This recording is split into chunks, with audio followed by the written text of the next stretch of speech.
Hi guys, and welcome to Rob's Life 100. Sorry about the picture being a little bit grainy, but I'm back to a little camera on my laptop for this one.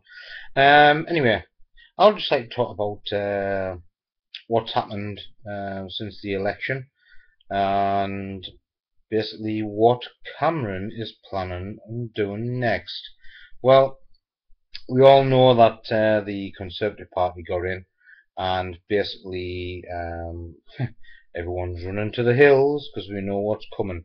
More cuts.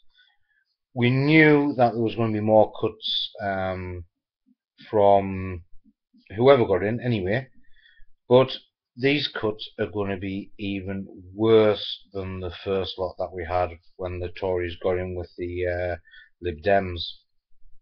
Well, actually, I call it the Condems. And basically everyone was fucking condemned, but never mind. Right, Conservatives back in power, and Cameron has hinted that he is going to be cutting, well, it's actually been reported as well, he's going to be cutting around about £12 billion out of the welfare system. Well, to me, they're going to hit people with tax credits. To me, they are going after the families again. Families who, some of them can ill afford to be basically stripped of money. Now, £12 billion is a hell of a lot of money, and it's a hell of a lot of money to find from us, basically. I think there's better ways of finding the money, like get the money that they owed off the super rich. But unfortunately, they're like hanging on to the money, and half of the Tories are in the back pockets of the super rich anyway. So I don't think that's going to be happening. Well, getting back to the welfares, that's going to get cut. I've heard different stories. There was this lass on BBC television last night on the news. I saw, and she was getting tax credits, and she basically said that the unemployed should be hit harder. The unemployed. Right, okay.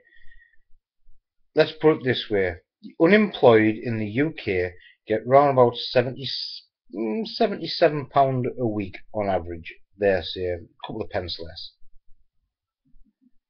Most of them people are already paying extra money for a room in their property, if they're a council tenant or not, or if they're let or housing association or whatever.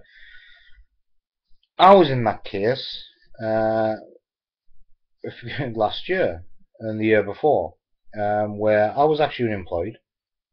I was living in a 3-bedroom property because that was my housing need. Because I've got 3 children who don't live with me, they need somewhere to stay when I get them, you know. But I was still left to pay 28 quid a week out of my benefit. Now this lass wants to take that into consideration. If someone's got the bedroom tax to pay, then where else, you know, can the unemployed find any money? And if they cut the benefits for people, then, you know, you're going to have people on the streets, which the whole country is virtually on the streets anyway, the ones that are unemployed, because they can't afford to live where they're at now. And so her view that it's the unemployed that should be hit, well, she should be like Cameron and actually be unemployed, living on benefits, see how she likes it, because it ain't fucking fun.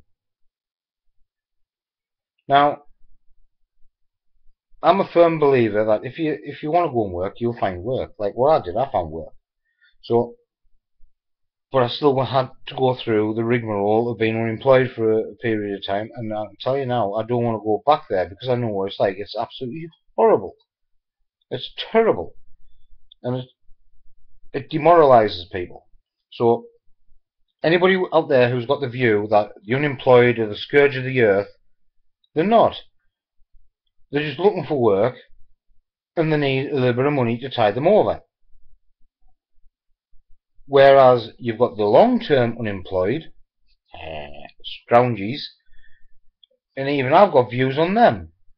As an unemployed person, I think it's them that should be hit harder.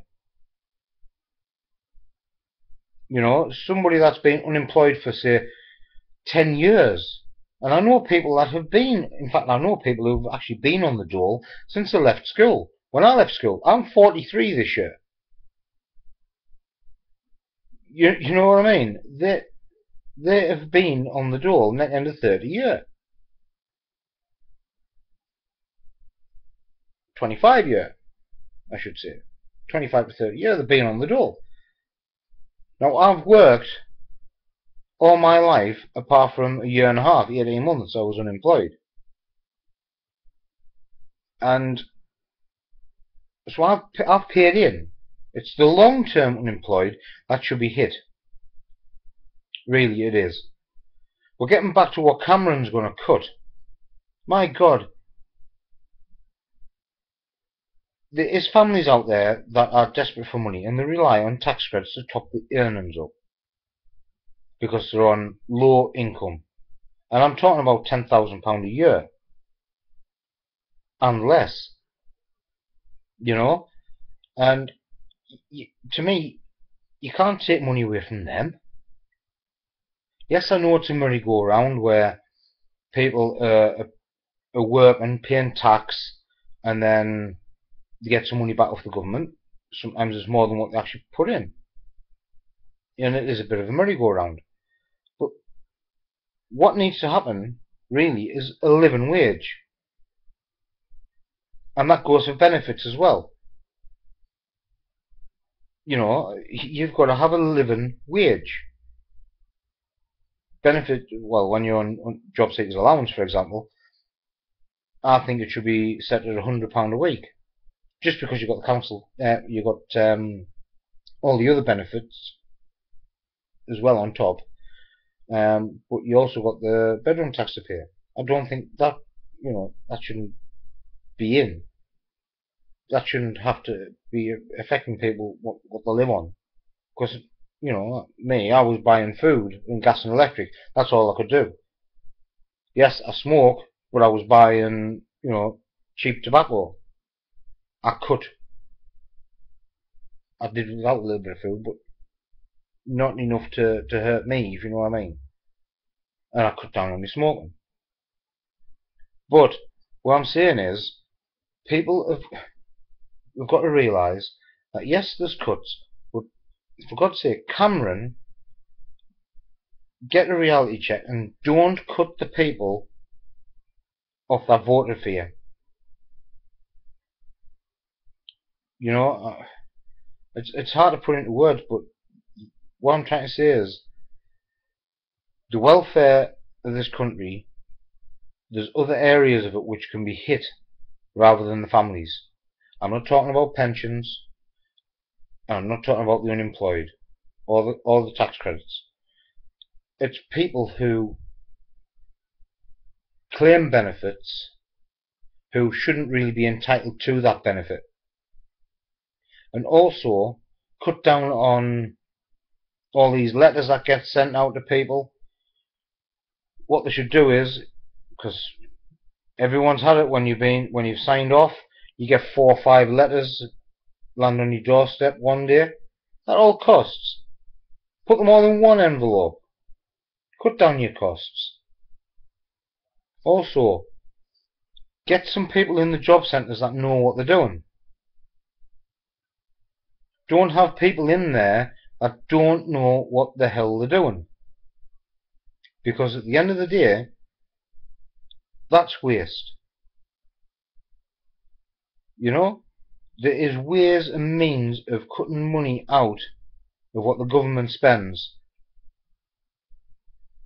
By all means, send all the letters via email. Everyone's got internet, whether it be on a mobile phone or in the house. Everyone's got access to, especially when you're unemployed, because you've got to actually go on to the site every day and log in and actually be writing out what you're doing for work. Send the letters that way. You know, that would be a far better way of doing things. Send the letters via email, or even have the letters sent onto your an inbox on the site. When you log in on your account's there. There is a space there for messages. Send all the letters via that, and then you've got it in front of you every single day. That will save money. I mean, it doesn't take much for your advisor to just and then send you a message. You know, save money that way. Just don't take it out of the pockets of the needy, the people that really, really need the money. Like the unemployed, like people on low incomes. Don't hit them. Don't hit the pensioners or the disabled. There is ways and means of cutting money that the government wastes. In fact, I tell you what, one good way. All the MPs, including the Prime Minister, cut your wages to 20 grand or 25 grand a year. It's a fair wage, it's a living wage. You don't need your 65k and all the other things that we pay for, like your houses and all your expenses. That comes out all out of the public purse. Cut that, not us. That's all I'm saying. Right, guys, thanks for watching this video. I know it's a little bit long, but I do appreciate all the likes that I get, and also big hello to all my subscribers. I'll speak to you all again soon. Bye for now.